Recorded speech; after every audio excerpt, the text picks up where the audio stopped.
Well, hello again. The next video in the series of Easy Strategy. And today's question is this an attractive business?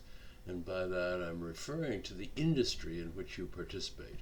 Some industries are simply more attractive than others. Sometimes this news is a bit hard to take because, of course, participants in a business don't really want to admit that they're really in an awful business, and they'd be just as well off in some other business.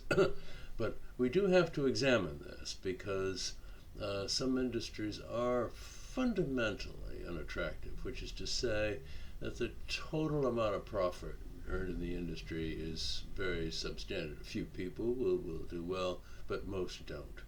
There are a lot of industries like that.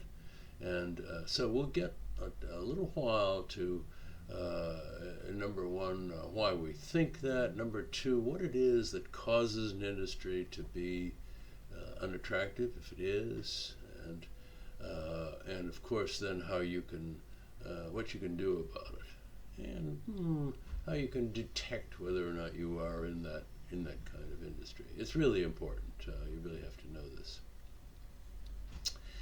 Okay, well, I say there are unattractive industries. Well, for example, let's look at the airline industry, one of the largest in the world. Any industry which competes fundamentally on price, where price is really pretty much the only thing that decides whether people will use your product versus somebody else's, that's really a tough business to be in. More and more these days, it's easy to compare prices with online portals that tell you where the best deal is and so forth. It's even tougher to get away with getting a little extra price that perhaps people won't notice. In the airline business, somebody figured out, one of the big management gurus, that in the entire history of the airline business, that is, carrying people for a fare in airplanes, not the manufacture of airplanes, but the airline business, from its start, from when it absolutely started back early in the 20th century to the present, the total amount of profit that has been made has been zero. In other words, the total profits that the industry has earned have been more than compensated for by the total losses. Now, that's an awful business.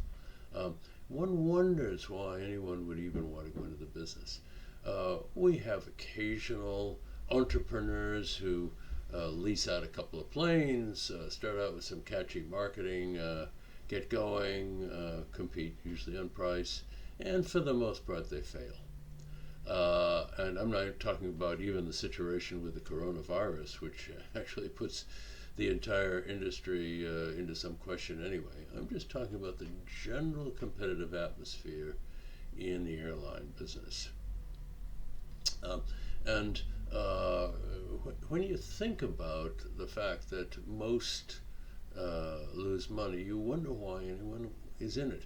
Well, for one thing, I think nations politically want to have a kind of national flag airline. There's something sort of prestigious about that. And they will secretly or otherwise bail it out when it loses money. And this has gone on for a long time.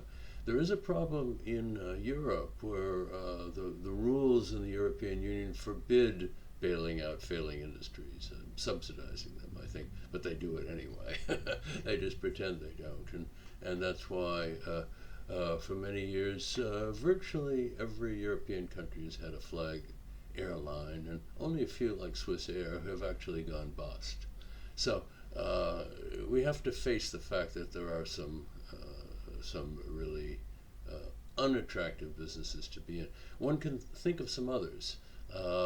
And for example, the retail travel agency business.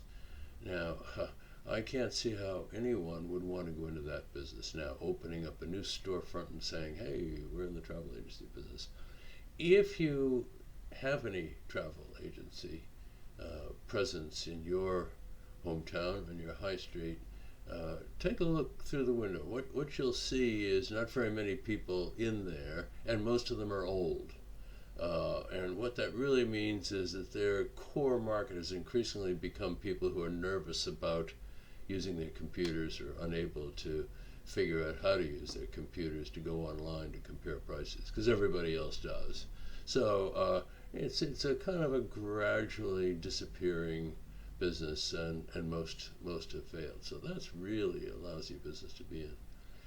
Well, what's a good business to be in? A good business is one where, the public doesn't necessarily buy on price. They buy on perceived features, on perceived benefits. They look for things other than the lowest price. They also look at very specific niche products that are absolutely designed for them like no one else's.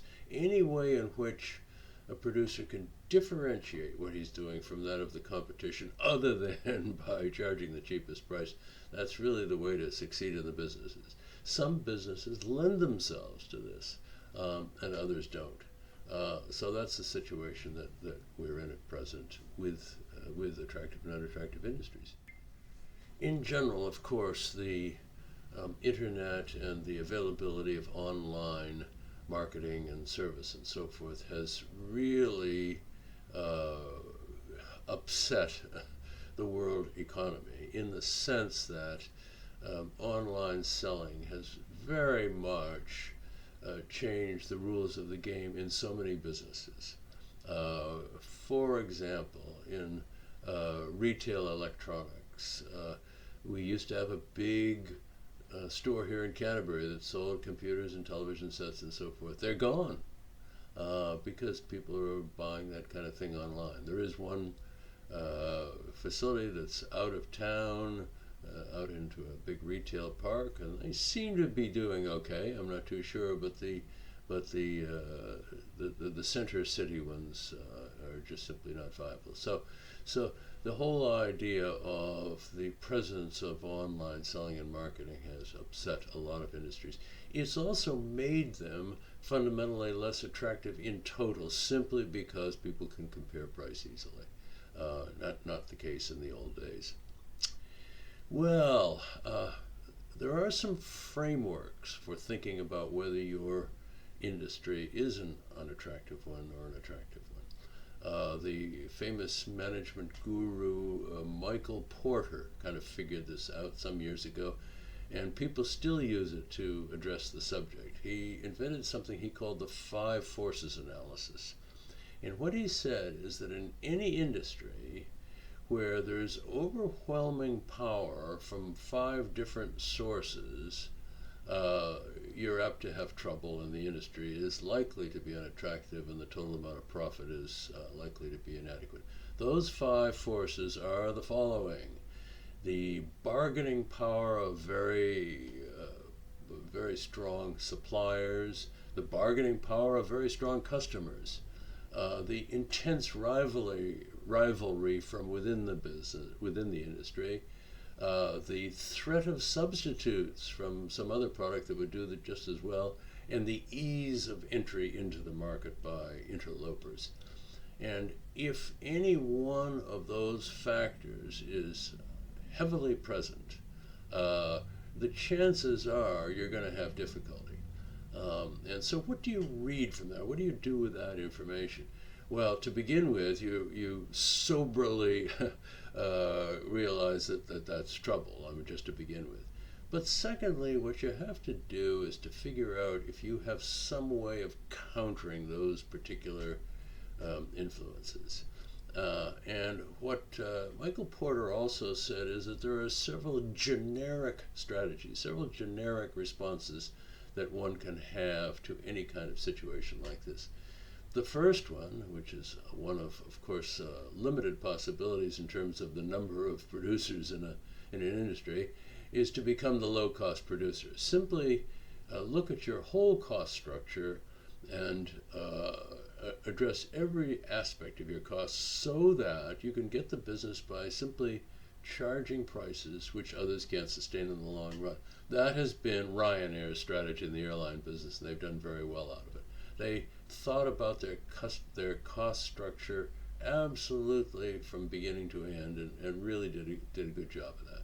So they've done well out of situation in an unattractive industry. Another strategy for dealing with an unattractive industry is to find a way, if you can, to differentiate your product, your offering, from those of others, with branding, with new features, with any kind of improvement to your product that is seen by your customers to be different and superior, and thus motivating them to buy your product, even though it may not necessarily be absolutely the most rock bottom cheapest one. And then his other generic strategy is to do either of those things in a very focused way, in a niche way, in a smaller subset of the market that you were once in what I've often referred to in this series of videos as a segment of the market, not the total market. So in any case, you have to think about all of those things and be aware of them and focus on them, because it's too easy to just say, well, we're doing the best we can. I know it's tough. That's simply not good enough. You have to be much more analytical and clear thinking about the kind of industry that you're in. And of course, in the final analysis, you might decide that it is simply an untenable situation. I mentioned the disposable diaper industry. That became a very unattractive industry just because the intensity of rivalry from the two main producers made it untenable for everybody else. So you've got to have your eyes wide open, and even though the news might not be good, you've got to come up with an honest assessment and then decide on what your response is going to be. Okay, well, I'm sorry to have to come up with a kind of semi-bad news element toward the end of this series of strategy videos, but we simply have to be realistic about the challenges that we're up to.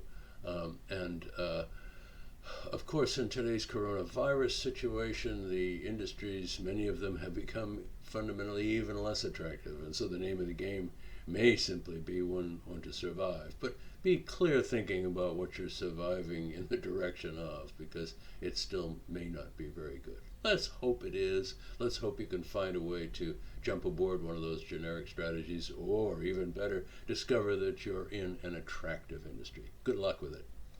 Okay, thanks a lot for watching. As usual, give me a like, subscribe, comment, and I'll see you at the next one. Thanks a lot. Bye-bye.